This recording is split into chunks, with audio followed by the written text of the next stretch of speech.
Avez-vous déjà été victime d'une escroquerie? Qu'avez-vous ressenti? Saviez-vous que la plus grande escroquerie de l'histoire du monde a conduit à l'une des plus grandes contrefaçons de tous les temps? Je m'appelle Camille Othman et je vais partager comment éviter la plus grande contrefaçon dans l'histoire de l'humanité. Bienvenue dans Découvrir les prophéties bibliques. L'apparition d'une pandémie mondiale. Dernière nouvelle sur le coronavirus. Polariser la politique mondiale. Mauvaise gestion et corruption. De plus en plus de catastrophes naturelles. Les incendies en Australie sont un avertissement de ce qui pourrait se passer dans le monde. Qu'est-ce que tout cela signifie? Que nous réserve l'avenir? Rejoignez la présentatrice internationale Camille Othman en quête de réponses à la découverte des prophéties bibliques. Au cours de ses voyages à travers le monde, elle a été en contact avec les difficultés de la vie réelle. Et pourtant, malgré tout, elle a toujours trouvé des miracles d'espoir. Suivez Camille Othman dans Découvrir les prophéties bibliques, où elle explique la manière dont les prophéties bibliques sont en train de se réaliser et de plus en plus vite.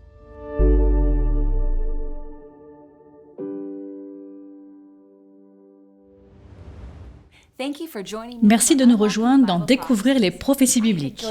J'apprécie tellement l'opportunité de partager cela avec chacun d'entre vous. Maintenant, si c'est la première fois que vous nous regardez, faites-le nous savoir en laissant un commentaire dans le chat. Je suis contente que vous soyez là. Si vous n'avez pas regardé l'épisode d'hier concernant le jour du sabbat de la Bible, ne vous inquiétez pas, allez simplement sur le site awr.org/bible et vous le trouverez dans les archives. Hier soir, nous avons découvert que le sabbat représente le sceau authentique de Dieu.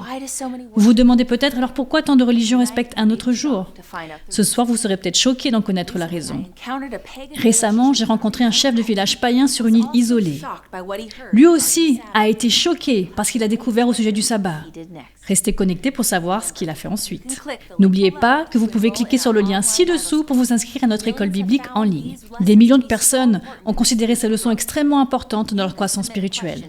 Vous pouvez soumettre une question à nos experts en ligne, car ils sont anxieux d'entendre vos questions et de vous fournir des réponses bibliques. Voulez-vous que l'on prie pour vous, pour une difficulté que vous vivez? Alors cliquez sur le lien ci-dessous pour soumettre votre demande de prière. Maintenant, prions ensemble pour ensuite approfondir notre sujet du jour, la contrefaçon. Père céleste, Seigneur, je te prie de nous faire prendre conscience de l'époque dans laquelle nous vivons, d'aiguiser nos esprits, d'ouvrir nos cœurs pour accueillir ta vérité et de nous dire, à travers ta parole, ce que nous devons faire, comment nous devons gérer tout ça, parce que nous voulons suivre ta voie, Seigneur. C'est toi que nous voulons suivre. Nous t'aimons au nom précieux et puissant de Jésus. Amen. Avez-vous déjà remarqué que les choses ne sont pas toujours telles qu'elles paraissent? Considérez l'histoire de l'araignée. Aristote a classé l'araignée comme insecte. Les insectes, on le sait, ont 6 pattes. Personne n'a remis en question le grand Aristote pendant 1700 ans. Il était communément admis que les araignées étaient des insectes et avaient donc 6 jambes. C'est Jean-Baptiste Lamarck qui a classifié l'araignée comme un arachnide à 8 pattes. Seulement parce que pendant des siècles, on croyait en quelque chose, cela ne le rend pas vrai. Serait-ce qu'une tradition, comme l'une de ces idées de longue date, s'est glissée dans l'Église chrétienne? Est-il possible que beaucoup aient accepté la fausseté à la place de la vérité et que très peu de gens aujourd'hui la remettent en question? Se pourrait-il que l'Église chrétienne ait permis à la tradition de l'homme d'éclipser la voix de Dieu? Une tradition si ancienne que presque personne n'en connaît le début? Une tradition que presque tous les chrétiens acceptent, en pensant suivre la voix de Dieu, alors qu'en fait, ils suivent les pensées de l'homme. C'est pourquoi nous avons choisi ce thème pour nos épisodes. Si c'est dans la Bible, je le crois. Si c'est en désaccord avec la Bible, alors ce n'est pas pour moi. Le livre d'Apocalypse prédit que Satan cherchera à tromper l'Église chrétienne. Apocalypse 12:9 dit « Il fut jeté dehors, le grand dragon, le serpent ancien, appelé le diable et Satan, celui qui égare toute la terre. Il fut jeté sur la terre et ses anges furent jetés avec lui. » Satan est un imposeur. Son but est de renverser le trône de Dieu. Le fondement de tout gouvernement réside dans son autorité et dans la capacité de faire des lois. Si votre peuple refuse de suivre vos lois, il refuse en réalité d'être votre peuple. Satan a attaqué la loi de Dieu. Mais au cœur même de sa loi se trouve le sabbat. Alors n'est-il pas logique que Satan, le maître de la contrefaçon, attaque le Créateur en défiant le symbole de la création, le sabbat? Il y a des chrétiens honnêtes qui ont lu les 10 commandements écrits du doigt de Dieu et considèrent le 4e commandement, dans Exode 28 à 10, où il est dit « Souviens-toi de faire du jour du repos un jour saint. Pendant 6 jours, tu travailleras et tu feras tout ce que tu dois faire, mais le 7e jour est le jour du repos de l'Éternel, ton Dieu. » Quand ils lisent cela, ils deviennent confus parce que l'Église qu'ils fréquentent respecte le dimanche, le 1er jour, et non le sabbat, le 7e jour. Le jour saint a donc dû être modifié dans le Nouveau Testament. Étrangement, le 1er jour de la semaine, c'est-à-dire le dimanche, n'est même pas mentionné dans l'Apocalypse et n'apparaît que 8 fois dans les autres livres du Nouveau Testament. Donc, si les gens pensent qu'il y a un commandement pour sanctifier le dimanche, nous devrions le trouver dans l'un de ces passages de la Bible concernant le 1er jour, n'est-ce pas? Continuons notre analyse. Vu que des millions de chrétiens sincères, aimant la Bible, respectent le dimanche, pourquoi la Bible est-elle curieusement silencieuse sur ce sujet? Se pourrait-il qu'il y ait autant de choses impliquées que ce qui paraît réellement à la surface? Oui. L'une des plus grandes prophéties du livre de l'Apocalypse concerne le sujet du culte du dimanche.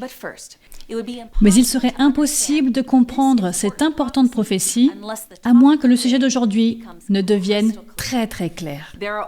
Il n'y a que 8 textes du Nouveau Testament concernant le 1er jour de la semaine dans la Bible. Dans la Bible, le dimanche est toujours appelé le 1er jour de la semaine. Le samedi est toujours appelé le 7e jour. Les nombres sont utilisés pour marquer les jours de la semaine, de la Genèse à Apocalypse. En lisant ces 8 textes, cherchez à comprendre si l'un de ces textes suggère ou non que le 1er jour doit maintenant être sanctifié. Prenons le texte numéro 1, Marc 16, verset 9. Jésus, ressuscité le 1er jour de la semaine, apparut d'abord à Marie de Magdala, de laquelle il avait chassé 7 démons. Nous voyons ici que la résurrection de Jésus a eu lieu le 1er jour de la semaine, le dimanche. Chaque année, les chrétiens du monde entier célèbrent sa résurrection le dimanche de Pâques. Chaque année. Passons au texte numéro 2. Matthieu 28, 1. Après le sabbat, à l'aube du 1er jour de la semaine, Marie de Magdala et l'autre Marie allaient voir le tombeau. Notez que le sabbat se termine et puis le dimanche arrive. Est-ce que cela nous dit que le 1er jour de la semaine est maintenant sacré? Non. Texte numéro 3, Jean 20, verset 1. Le 1er jour de la semaine, Marie de Magdala se rendit au tombeau de bon matin, alors qu'il faisait encore sombre, et elle vit que la pierre avait été enlevée de l'entrée du tombeau. Ok, arrêtons-nous un instant. Jusqu'à présent, est-ce que l'un de ces 3 versets suggère que le 1er jour doit désormais être considéré comme sacré? Non. Texte numéro 4, Marc 16, versets 1 et 2. Lorsque le sabbat fut passé, Marie de Magdala, Marie la mère de Jacques et Salomé achetèrent des aromates afin d'aller embaumer Jésus. Le dimanche, elles se rendirent au tombeau de grand matin, au lever du soleil. Nous savons que Jésus a été crucifié le vendredi soir. Le vendredi a toujours été appelé le jour de la préparation, parce qu'on devait se préparer pour le sabbat, le jour saint du Seigneur. Jésus s'est ensuite reposé dans le tombeau pendant le sabbat, le 7e jour de la semaine. Et puis, Jésus est ressuscité le dimanche, le 1er jour de la semaine. Le dimanche est le jour de la résurrection de Jésus. Texte numéro 5, Luc 24, verset 1. Le dimanche, elles se rendirent au tombeau de grand matin avec quelques autres. Ok. Il n'y a aucune instruction ici que le dimanche est maintenant le jour saint du Seigneur. Texte numéro 6, Jean 20, verset 19. Le soir de ce même dimanche, les portes de la maison où les disciples se trouvaient fermées car ils avaient peur des chefs juifs. Jésus vint alors se présenter au milieu d'eux et leur dit « Que la paix soit avec vous ». Certains affirment qu'ils s'étaient réunis pour inaugurer le culte du 1er jour de la semaine, le dimanche comme jour saint. Mais les disciples n'auraient pas pu inaugurer un nouveau jour saint en l'honneur de la résurrection, car jusqu'à l'apparition de Jésus, parmi eux, ils refusaient de croire qu'il avait été ressuscité. Et cela est prouvé dans Marc 16, verset 14, où il est dit « Enfin, il apparut. Il, Jésus, leur reprocha leur incrédulité et la dureté de leur cœur, parce qu'ils n'avaient pas cru ceux qu'il avait vus ressusciter. » Bon, mes amis, jusqu'à présent, ces 6 passages ne disent rien sur le changement du jour du Saint du Seigneur, le sabbat, avec le premier jour, le dimanche. Mais continuons à chercher, nous avons 2 autres textes qui mentionnent le premier jour de la semaine. Texte 7, 1 Corinthiens 16, versets 1 et 2. En ce qui concerne la collecte en faveur des saints, faites-vous aussi, comme j'ai prescrit aux églises de la galaxie, que chacun de vous, le dimanche, mette de côté chez lui ce qu'il pourra, en fonction de ses moyens, afin qu'on n'attende pas mon arrivée, pour écouter les dons. Paul leur demande de mettre de côté une partie de leur argent au début de la semaine, pour qu'ils soient prêts pour leur offrande du sabbat. Vous voyez, Paul rassemblait des fonds pour les chrétiens de Jérusalem qui souffraient de la famine. Il a donc écrit à l'avance aux églises qu'il visiterait, en demandant que chaque croyant mette de l'argent de côté chaque semaine, pour qu'il soit prêt à son arrivée. Ok. Texte 8, notre texte final, acte 20, verset 7. Le dimanche, le premier jour de la semaine, nous étions réunis pour rompre le pain. Comme il devait partir le lendemain, Paul s'entretenait avec les disciples et il a prolongé son discours jusqu'à minuit. Est-ce que ce texte dit de respecter le dimanche comme un jour saint ou que le sabbat, le 7e jour, a été modifié avec le premier jour? Non. Le fait qu'ils aient rompu le pain ou célébré la communion pendant ce service n'indique pas que le jour était désormais sacré, parce que la Bible dit qu'ils rompaient le pain tous les jours. Dans Acte 2, 46, il est dit « Chaque jour, avec persévérance, ils se retrouvaient d'un commun accord au temple. Ils rompaient le pain dans les maisons et ils prenaient leur nourriture avec joie et simplicité de cœur. » Nous avons maintenant examiné les 8 textes du Nouveau Testament qui se réfèrent au dimanche. Vous avez maintenant examiné par vous-même qu'il n'y a jamais eu le moindre signe de changement. Comment s'est produit alors le changement du jour de culte? L'un des jours est-il une contrefaçon? Beaucoup de chrétiens honnêtes lisent dans Luc 4,16 que Jésus affirme « Conformément à son habitude, il entra dans la synagogue le jour du sabbat. » Le Christ a dit dans Matthieu 24,20 que ses disciples respecteraient le sabbat pendant 40 ans après la croix, en affirmant « Priez pour que votre fuite n'arrive pas en hiver, ni un jour de sabbat. » Dans Actes 13, 42, 44, l'apôtre Paul a enseigné presque à une ville entière de respecter le sabbat, le 7e jour. Les chrétiens découvrent ensuite dans Apocalypse 1:10 que le Seigneur s'est réservé un jour. Puis ils lisent dans Luc 6:5 que le sabbat est le jour du Seigneur. Ils relisent la même chose dans Marc 2, 27 et 28 et Matthieu 12, verset 8. Ils sont confus et demandent « Qui a changé le sabbat de la Bible ?» Eh bien, certainement pas Dieu, parce que la Bible dit dans Malachie 3, verset 6 « Je suis l'Éternel, je ne change pas. » Je suis reconnaissante parce que je peux avoir une assurance dans sa parole qui est la même hier, aujourd'hui et demain. J'aime ça de notre Dieu. Puis ils regardent la Bible et ils voient que Jésus n'a pas changé le sabbat, parce que la Bible promet dans Hébreux 13, verset 8, Jésus-Christ est le même hier, aujourd'hui et pour l'éternité. Donc Dieu n'a pas changé le sabbat, Jésus ne changerait pas le sabbat, et les disciples ne pouvaient pas changer le sabbat. Acte 5, verset 29. Pierre et les apôtres répondirent « Il faut obéir à Dieu plutôt qu'aux hommes. » La question est donc de savoir qui l'a fait. Dans le livre de l'Apocalypse, chapitre 13, il y a une bête qui s'élève au-dessus de la mer. C'est dans ce chapitre que nous découvrons la marque de la bête et le 666. Mais remarquez comment la bête est décrite. Maintenant, mes amis, laissez-moi vous dire ceci. Dans la Bible, les bêtes sont le symbole des royaumes et des pouvoirs. Pas de véritables monstres qui sortent de la mer. OK? Très bien. Jésus nous aime et le livre de l'Apocalypse représente sa lettre d'amour pour nous. Alors lisons le texte en gardant cela à l'esprit. Apocalypse 13, verset 1. Puis je vis monter de la mer une bête qui avait 7 têtes et 10 cornes. Et sur ses cornes, 10 diadèmes. Et sur ses têtes, des noms blasphématoires. Voici un exemple parfait. Voici une bête dans la Bible qui représente un pouvoir ou royaume politique ou religieux. Ce pouvoir qui s'élève est un pouvoir blasphématoire. Il revendique des droits et des pouvoirs qui n'appartiennent qu'à Dieu. Le texte continue. La bête que je vis ressemblait à un léopard. Ses pattes étaient comme celles d'un ours et sa gueule comme une gueule de lion. Le dragon lui donna sa puissance, son trône et une grande autorité. Qui est le dragon? Satan. Il confère à ce pouvoir une grande autorité. Le monde entier l'écoute déclarer ses propres lois à la place de la loi de Dieu. Le sabbat est devenu l'objet d'une attaque spécifique. Pour comprendre cette bête, examinons à nouveau le livre de Daniel, le chapitre 7. Ici, nous avons les mêmes images que dans Apocalypse 13. Un lion, un ours, un léopard et le dragon. Daniel 7 nous donne la clé pour découvrir Apocalypse 13 et comprendre l'ensemble du sujet de la marque de la bête et du 666. J'aime bien que Dieu ait écrit sa parole afin que du début à la fin, il y ait une cohérence et que tout cela aille ensemble. On a donc besoin de chaque morceau. Lisons Daniel 7, versets 2 et 3. Daniel parle en disant « Je regardais pendant ma vision nocturne et voici que les 4 vents du ciel ont fait irruption sur la grande mer. 4 bêtes énormes sont sorties de la mer, différentes les unes des autres. » Remarquez cette clé pour interpréter la prophétie biblique. Daniel 7, 17. Ces 4 bêtes énormes, ce sont 4 rois qui surgiront de la terre.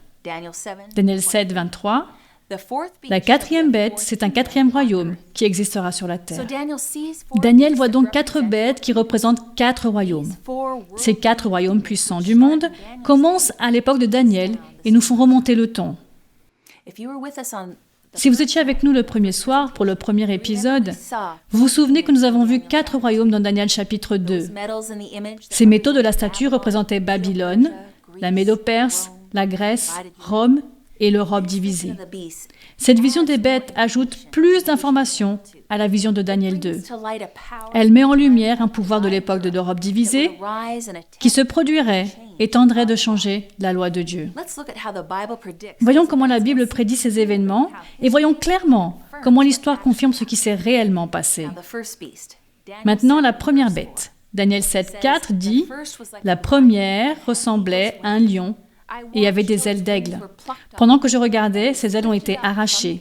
Elle a été soulevée de la terre et mise debout sur ses pattes, comme un homme, et un corps d'homme lui a été donné. » La première bête était comme un lion avec des ailes d'aigle. D'accord. Lorsque les archéologues ont fait des fouilles en Irak, près du site de l'ancienne Babylone, ils ont trouvé des gravures sur les murs d'un lion avec des ailes d'aigle. Dans l'Antiquité, les gens savaient que les lions symbolisaient Babylone. Puis une autre nation devait naître. Babylone n'aurait pas gouverné le monde pour toujours. Daniel 7, verset 5. Puis est apparue une deuxième bête qui ressemblait à un ours. Elle se dressait d'un côté et elle avait 3 côtes dans la gueule, entre les dents. On lui disait « Lève-toi, mange beaucoup de viande ». Les royaumes combinés des Mèdes et des Perses ont renversé Babylone. L'ours des Médo-Perses, se dressant sur un côté, représente les Perses, renversant Babylone, pour ensuite dominer aussi sur les Mèdes. Qu'est-ce que l'ours a dans sa gueule? 3 côtes. Vous voyez, quand la Médo-Perse a conquis le monde, il a d'abord conquis Babylone, puis il s'est dirigé vers le nord et a conquis la Lydie, puis vers le sud et a conquis l'Égypte. Ces 3 nations, Babylone, la Lydie et l'Égypte, représentent les 3 côtes. Pouvez-vous voir à quel point la prophétie biblique est exacte? J'aime cet aspect. Le 3e empire apparaît dans Daniel 7,6. Après cela, j'ai vu une autre bête qui ressemblait à un léopard. Elle avait 4 ailes sur les dos, comme celles d'un oiseau. Cette bête avait 4 têtes et la domination lui a été donnée. La Grèce est devenue la 3e nation dont l'ascension était prévue. Nous savons qu'Alexandre le Grand était le chef grec le plus éminent. Il avait un peu plus de 30 ans quand il a conquis le monde entier, connu à l'époque. Et si vite! Comprenez-vous pourquoi la Grèce est représentée comme un léopard avec des ailes? Mais que représentent les 4 têtes? Alexandre le Grand est mort à l'âge de 33 ans. Contrairement à la plupart des royaumes, le fils d'Alexandre n'a pas pris le trône. À sa place, les 4 généraux ont divisé l'empire grec et chacun en a pris une partie pour régner. Ainsi, le léopard a 4 têtes. Mes amis, c'est si important pour vous et moi de connaître la naissance et la chute prophétique de ces royaumes. C'est important car nous devons savoir pour notre avenir que lorsque la Bible prévient que quelque chose va se passer, nous pouvons le croire. Et nous croyons que cela se passe exactement comme il est dit et juste à temps. Nous pouvons assurément prendre Dieu au mot comme il nous en avertit, non pas pour nous faire peur, mais pour nous préparer. Continuons. La Bible décrit un 4e empire, Daniel 7, verset 7. Après cela, j'ai vu dans mes visions nocturnes une 4e bête, redoutable, terrible et extraordinairement puissante. Elle avait de grandes dents de fer. Elle mangeait, brisait et piétinait tout ce qui restait. Elle était différente de toutes les bêtes précédentes et elle avait 10 cornes. Il est très clair que cette 4e bête, avec des dents de fer, représente le royaume de fer de Rome. Cette période nous amène au temps du Christ, lorsque Rome gouvernait le monde. Le christianisme a grandi dans cet empire romain. La Bible décrit clairement l'effondrement de l'empire romain dans la symbolique des orteils de la statue et des cornes de la 4e bête. L'image de Daniel 2 avait des pieds et des orteils de fer et d'argile représentant l'Europe. La 4e bête a 10 cornes. L'histoire montre que Rome était divisée en 10 grandes zones. Génial! À l'époque, les tribus barbares prenaient le contrôle de l'Europe. L'apostasie religieuse était entrée dans l'Église et il y avait un conflit sur l'adoration et le sabbat a été modifié. Daniel 7, verset 8, « Je regardais les cornes et j'ai vu une autre petite corne sortir du milieu d'elle. 3 des premières cornes ont été arrachées devant elle. Sur cette corne, il y avait des yeux pareils à ceux d'un homme et une bouche qui parlait avec arrogance. » En Europe, parmi ces 10 cornes, il y a une autre puissance qui s'élève. Une petite corne, qui est différente de toutes les autres. La Bible nous donne des preuves permettant d'identifier clairement ce pouvoir. Tout d'abord, cette petite corne figure parmi les 10 premières cornes. Donc si les 10 cornes sont des divisions de Rome, alors cette petite corne doit naître à l'intérieur de la Rome occidentale. Oups, excusez-moi, de l'Europe de l'Ouest. Cette petite corne ne naît pas en Asie, en Afrique ou dans les Amériques. Ses racines se trouvent sur le sol européen. Deuxièmement, la Bible dit « Cette petite corne sortira du milieu des 10 cornes ». Il ne peut donc pas du tout arriver à l'époque de Babylone, de la Médo-Perse, de la Grèce ou de Rome. Cela doit arriver après la chute de l'Empire romain. Soyons clairs sur ce point, mes amis, parce qu'il y a plusieurs d'autres théories qui ne sont pas bibliques. Cela doit arriver après la chute de Rome. La Bible dit aussi que cette petite corne a des yeux pareils à ceux d'un homme. Les yeux représentent l'intelligence, mais c'est la sagesse de l'homme, pas celle de Dieu. C'est un système humain et religieux basé sur les enseignements de l'homme qui allait naître de Rome. Notez que dans Daniel 7, verset 24, la Bible dit que cela est différent des autres. On lit « Elle était différente de toutes les bêtes précédentes ». Parce que ce n'est pas d'abord un pouvoir politique, c'est aussi un pouvoir religieux, un pouvoir politico-religieux. Que ferait ce pouvoir? Il tenterait de changer la loi de Dieu. Daniel 7, verset 25, prédit « Par ses paroles, il s'opposera au Très-Haut. Il opprimera les saints du Très-Haut et projettera de changer les temps et la loi. » Serait-ce le sabbat? Pouvez-vous penser à des mots plus forts contre le Très-Haut que de prétendre avoir l'autorité de changer la loi de Dieu? Il s'agit évidemment des lois divines, non des lois fiscales ou politiques, pas si importantes. Daniel 8, verset 12 nous dit que cette petite corne, le pouvoir, a jeté la vérité par terre et réussi dans ses entreprises. Donc, dérivant de l'ancien empire romain, un pouvoir religieux s'élèverait. Au début, il serait petit, mais il deviendrait extrêmement puissant. Il utiliserait son pouvoir pour revendiquer l'autorité de changer même la loi de Dieu. L'histoire enregistre pour nous un changement progressif qui a eu lieu du sabbat au dimanche. Le Dr John Eadie documente les racines de ce changement dans son encyclopédie biblique à la page 561.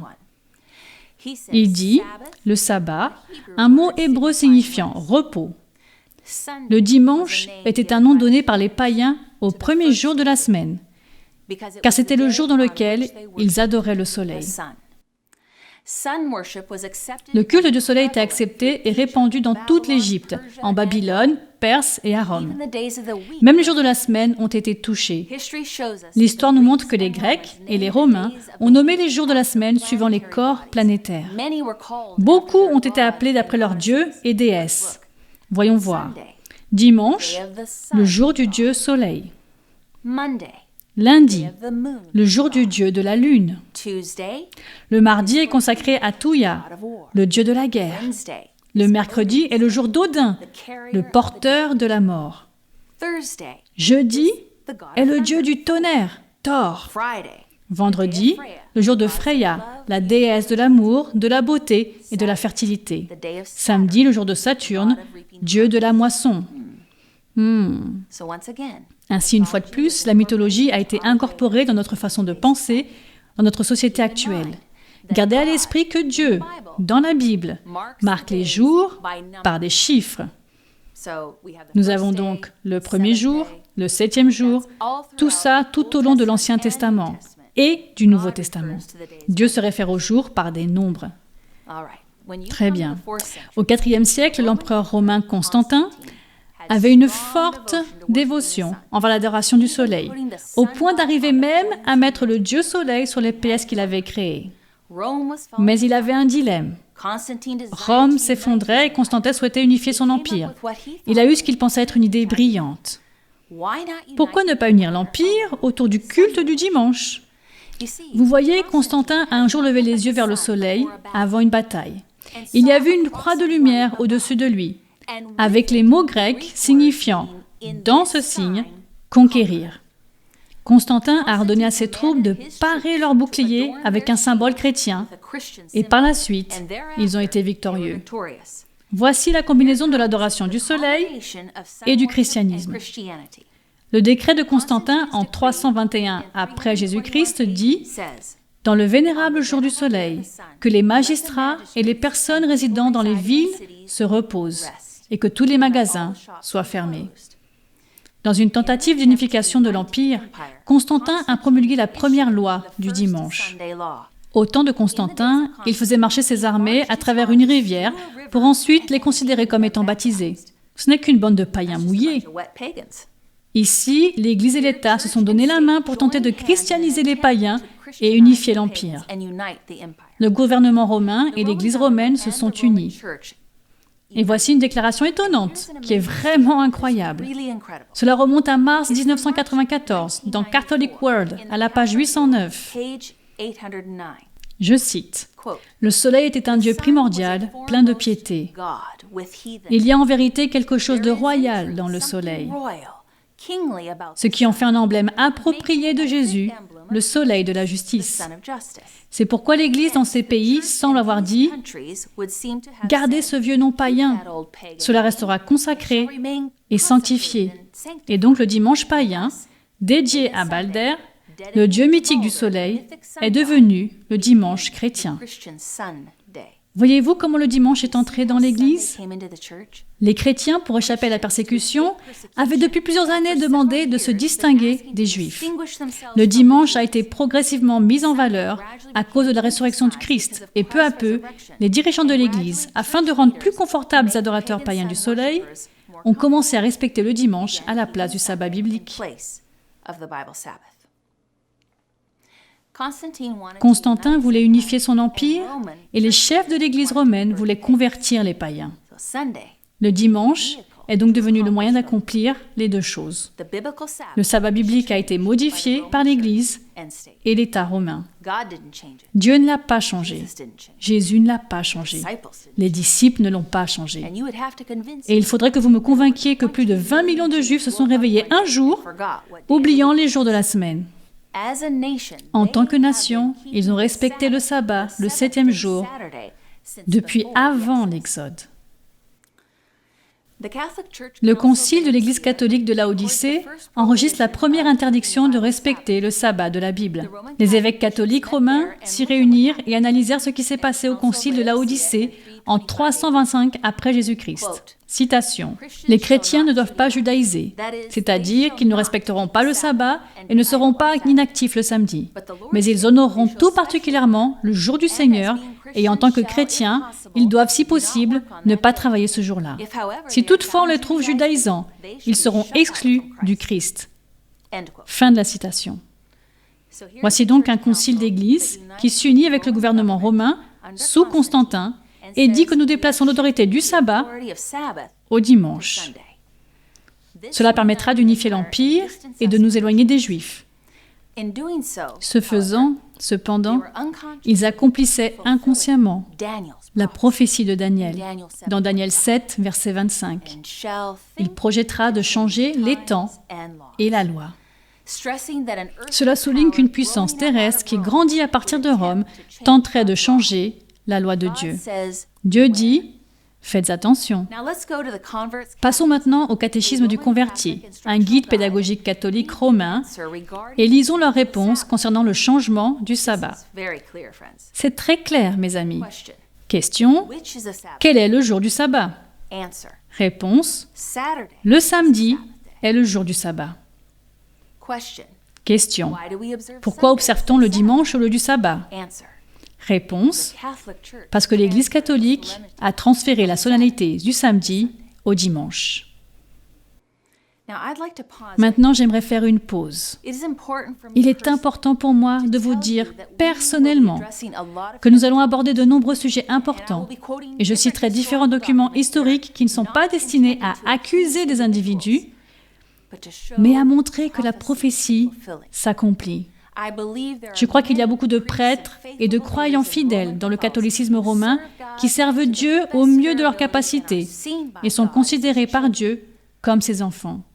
Les informations citées ici sont uniquement destinées vers le système catholique romain, qui a un certain nombre de doctrines qui, nous le verrons, s'opposent clairement aux Écritures.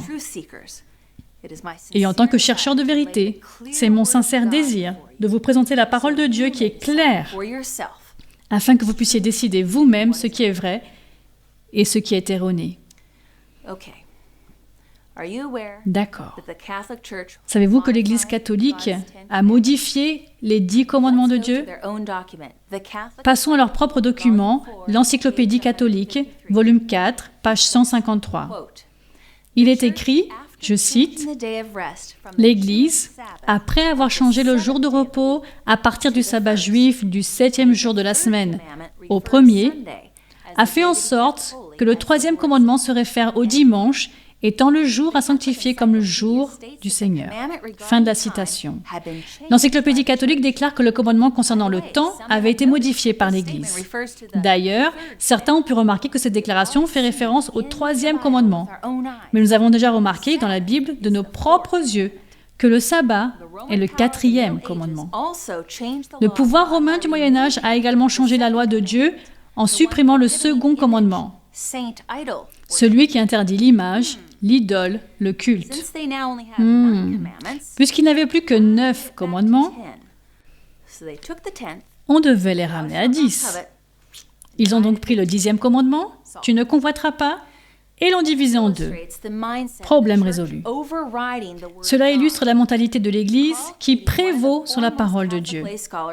Carl Keating, l'un des plus grands érudits laïcs catholiques, a écrit un livre comme défi aux protestants. Cet auteur catholique raisonne avec les protestants en disant « Si vous voulez vous en tenir à la Bible, vous devriez respecter le sabbat de la Bible. » Lisons ces mots dans son autre livre « Catholicisme et fondamentalisme ». Je cite « Les fondamentalistes se réunissent pour le culte le dimanche. Pourtant, il n'y a aucune preuve dans la Bible que le culte devait être fait le dimanche. Le sabbat juif, ou jour de repos, était bien sûr le samedi. C'est l'Église catholique qui a décidé que le dimanche devait être le jour de culte pour les chrétiens, en l'honneur de la résurrection. » Fin de la citation. En d'autres termes, si vous ne voulez pas passer par la Bible, il dit que vous devriez retourner à l'Église catholique, qui revendique librement l'autorité de changer la loi de Dieu selon son propre gré. Dis donc, attendez une minute. Dieu donne des avertissements clairs sur le fait de s'attaquer à lui ou à sa parole. Apocalypse 22, 18, 19. Je le déclare à toute personne qui écoute les paroles de prophétie de ce livre. Si quelqu'un y ajoute quelque chose, Dieu lui ajoutera les fléaux décrits dans ce livre. Et si quelqu'un enlève quelque chose aux paroles du livre de cette prophétie, Dieu enlèvera sa part de l'arbre de la vie et de la ville sainte décrit dans ce livre. C'est sérieux, mes amis. Puis en Matthieu 15, versets 3 à 9, Jésus, lui, répond en leur disant « Pourquoi transgressez-vous le commandement de Dieu au profit de votre tradition? Vous annulez ainsi la parole de Dieu au profit de votre tradition. Hypocrite! Ésaïe a bien prophétisé sur vous quand il a dit « Ce peuple prétend s'approcher de moi et m'honore des lèvres, mais son cœur est éloigné de moi. » C'est faussement qu'il m'honore en donnant des enseignements qui sont des commandements humains. Le caractère sacré du dimanche est issu de la tradition et des commandements humains. Qui allez-vous suivre? Dieu ou l'homme? La question est bien plus qu'un simple problème d'un jour ou d'un autre. La question est, qui est votre guide? La Bible ou la tradition? La question est de savoir si une église humaine ou un chef religieux humain, pour quelconque raison ou motif qu'il soit, a l'autorité de changer la loi de Dieu qui a été écrite avec son doigt sur ces tables de pierre. Il s'agit de savoir qui a l'autorité. À qui devons-nous montrer notre adoration? La rébellion de Satan tourne autour du culte. C'est le thème du bien ou du mal qui commence dans la Genèse. L'histoire de Caïn et Abel décrit deux types de personnes qui parcourent deux chemins différents dans la vie. L'un adorait de la manière prescrite par Dieu et l'autre ne le faisait pas. Lequel a été béni et accepté par Dieu? L'orgueil de qui l'a conduit au meurtre pour ensuite être maudit par Dieu? Alors que Caïn et Abel ont été élevés par les mêmes parents, ils avaient des attitudes différentes à l'égard de Dieu et de son autorité. C'est là que leurs chemins ont divergé. Abel a vu la miséricorde de Dieu dans la manière dont le Créateur a pourvu à la rédemption de la race humaine. Mais Caïn s'est rebellé dans son cœur contre Dieu. La distinction n'était peut-être pas évidente jusqu'à ce qu'il soit temps d'apporter leur sacrifice devant Dieu. Le drame entre Caïn et Abel concerne vraiment la lutte entre Caïn et lui-même. Bien que Caïn ait eu la possibilité de faire demi-tour, il s'est accroché de plus en plus à sa fierté obstinée en s'éloignant de Dieu. Le plan de Dieu pour le salut n'est pas négociable. C'est un don. Le cœur humain, quand il s'accroche fièrement à soi-même et à la tradition, trébuche sur une pente glissante de destruction. Dieu tend constamment la main à ceux qui se rebellent pour leur donner une chance de faire demi-tour, de se repentir. On ne naît pas gagnant et on ne naît pas perdant. On naît avec un choix à faire. Aujourd'hui, choisissez qui vous désirez servir. Souvent, la stratégie de Satan consiste à me faire ignorer ou enfreindre un seul des commandements de Dieu. Jacques 2, versets 10 à 12 nous dit pourquoi. De fait, la personne qui obéit à toute la loi, mais qui pêche contre un seul commandement, est en faute vis-à-vis de l'ensemble. La loi de Dieu est comme une forteresse à 10 côtés. Un seul côté doit être violé pour permettre à l'ennemi d'entrer. Donnez un pouce au diable et il deviendra votre chef. Abandonner le sabbat de la Bible, donné par Dieu comme signe de son autorité créatrice, n'est pas rien, mes amis. Je choisis de suivre ce que Dieu a donné à Adam dans le jardin d'Éden. Je choisis de suivre l'exemple du Christ. Et vous? Dieu dit que le sabbat est un grand signe. C'est un signe de notre loyauté envers le Christ. C'est un signe que nous croyons qu'il a créé notre monde. Dans le jardin d'Éden, Satan a dit à Ève, « Quelle différence un arbre fait-il? Tous les arbres se ressemblent. » Et Ève a perdu l'Éden parce qu'elle a cru à ce mensonge. Et beaucoup de chrétiens aujourd'hui croient à une tromperie. Les gens disent, « Quelle différence fait un jour? Tous les jours se ressemblent. » Avec Dieu, tous les jours ne se ressemblent pas. Un jour a été béni par Dieu, le 7e. Un jour a été sanctifié par Dieu, mis de côté, et Dieu ne se reposait qu'un seul jour, le sabbat. Les questions que nous traitons sont des questions d'autorité, des questions d'obéissance. Notre choix est la Bible ou la tradition, Jésus ou les chefs religieux, la loi de Dieu ou les dogmes des hommes, l'instruction de Dieu ou les enseignements humains, la voie de Dieu ou la voie de l'homme.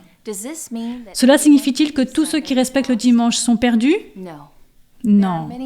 Il y a beaucoup de chrétiens qui respectent le dimanche et aiment Jésus. Tous ceux qui respectent le dimanche ne sont pas perdus.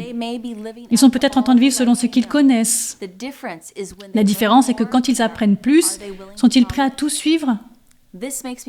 Cela me fait penser à Perfecto, dans un village isolé, haut dans les montagnes de Mindoro aux Philippines, où il vit comme un influent chef païen. Vous voyez, le spiritualisme et les coutumes locales étaient son mode de vie. Parfois, les gens visitaient le village et essayaient de convertir au christianisme. Mais ce qu'ils disaient était différent de ce qu'ils pratiquaient et la confusion le dérangeait. Il leur disait « Allez-vous-en ». Il trouvait alors du réconfort dans son bien le plus précieux, sa radio. Il n'écoutait qu'une seule station qui jouait la musique qu'il aimait. Et un jour, après la fin de sa chanson préférée, un nouveau programme commençait qui a attiré son attention. L'animateur radio parlait du 7e jour du sabbat comme le vrai jour de repos. C'était nouveau pour lui et différent de ce que les autres chrétiens avaient professé.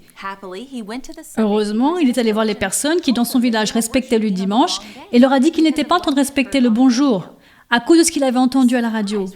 Il a été surpris de voir que ces personnes ont montré un réel intérêt envers ce qu'il partageait. Après cela, il a réuni tout le village pour écouter sa radio.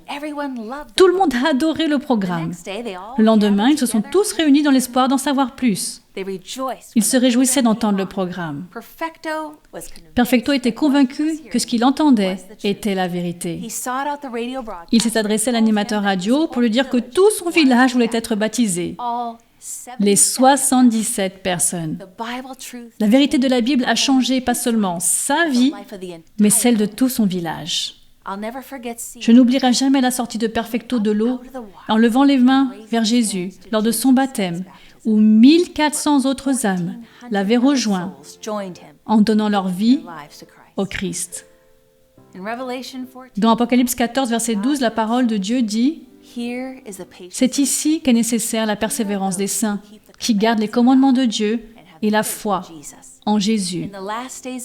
Dans les derniers jours de l'histoire du monde, Dieu aura un groupe de personnes qui aiment Jésus. Ils l'aiment tellement qu'ils lui obéissent à tout prix.